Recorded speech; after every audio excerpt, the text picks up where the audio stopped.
नवरात्रि में कन्या पूजन कराने से पुण्य की प्राप्ति होती है, तो फिर घर में अगर लड़की पैदा हो जाती है तो लोग इतने दुखी क्यों हो जाते हैं?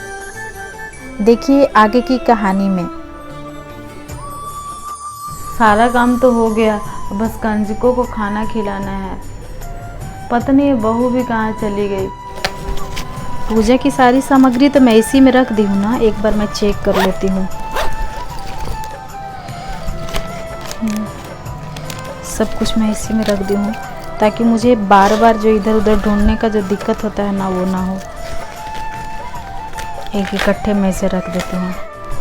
अब बस कंजकों को बुला करके खाना खिलाना है। बहू जी मम्मी जी। कहाँ बैठी रहती हो? जाकर के कंजकों को लेकर के आओ, खाना भी तो खिलाना है ना। जी मैं अभी बुला करके ला रही हूँ। हे माता रानी, बस अच्छे से ये पूजा संपन्न हो जाए। हे माता रानी, मुझे तो कुछ भी नहीं चाहिए, बस मुझे एक पोता दे दो जिससे मेरा वंश चले। इसके बाद मैं तो गंगा नहा लूं।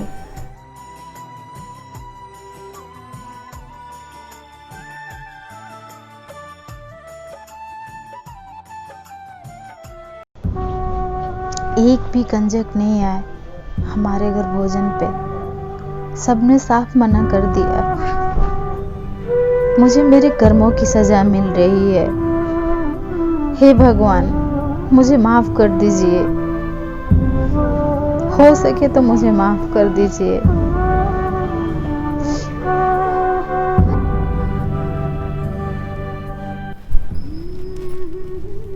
अरे बहू, तुम यहाँ आकर के रो क्यों रही हो?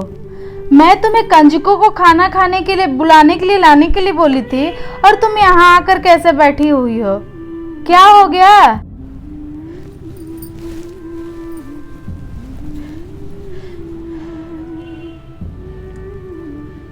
मम्मी जी, उन्होंने भी वही किया जो आज तक आपने मेरे साथ किया है। अरे मैंने ऐसा क्या किया तुम्हारे साथ?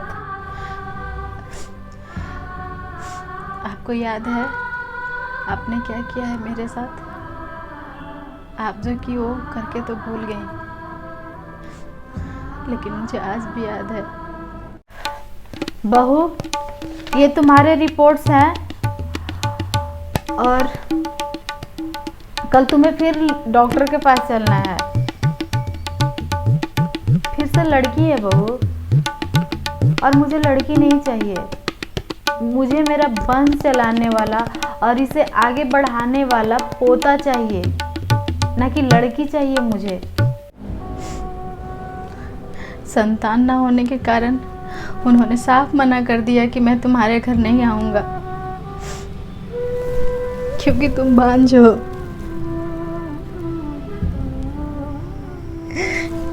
आज मुझे गर्व होता है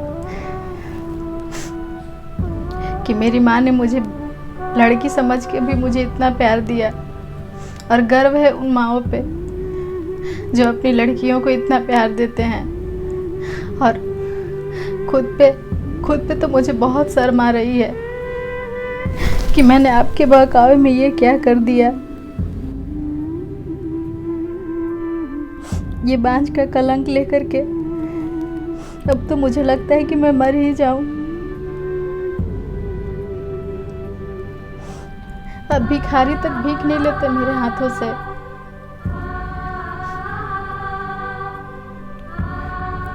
बहू, मुझे माफ कर दो, मुझसे बहुत बड़ी गलती हो गई। मैं माफी के काबिल तो नहीं हूँ, लेकिन फिर भी मुझे माफ कर दो। पोते की चाह ने मुझे इतना अंधा कर दिया कि क्या गलत है और क्या सही है मैं कभी समझ ही नहीं पाई। मैंने कभी तुम्हारे मन के भावनाओं को समझा ही नहीं,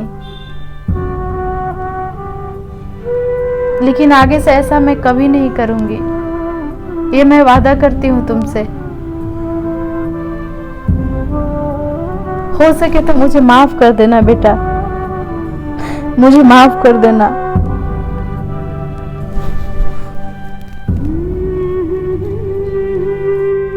आपकी जिद के आगे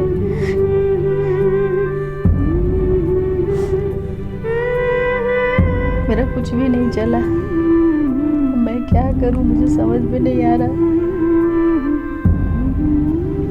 आप सबको ये कहानी कैसी लगी कमेंट करके ज़रूर बताएं और अपनी राय कमेंट सेक्शन में लिखना ना भूलें। जय माता दी।